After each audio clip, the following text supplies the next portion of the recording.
Junk mail just used to be annoying, but with all that identity theft and credit security breach stuff happening lately, some wonder if junk mail can also be dangerous. So what can you do to get rid of it? Tonight, ABC 15 investigator Joe Ducey lets you know.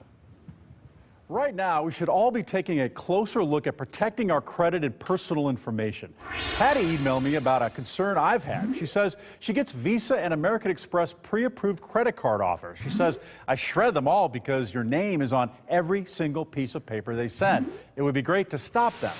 I agree. I don't know what these could do with them, but I don't want to find out. So I went to optoutprescreen.com. Here you can stop the credit reporting agencies from sending your information to banks and businesses that send out those offers. You can opt out for 5 years or permanently, and you can always opt back in if you want to. The website says they don't require a social security number, but urge you to provide it and say their site is secure. We've heard that one before. I understand how it might help them, but if you have concerns, don't provide it. See what happens and take it from there.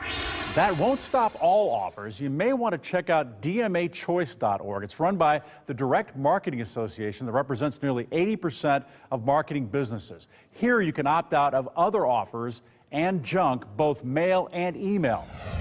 Go to abc15.com/letjoeknow for those links. Let me know how it works. Email me, call me, or tell me about it on Facebook or Twitter.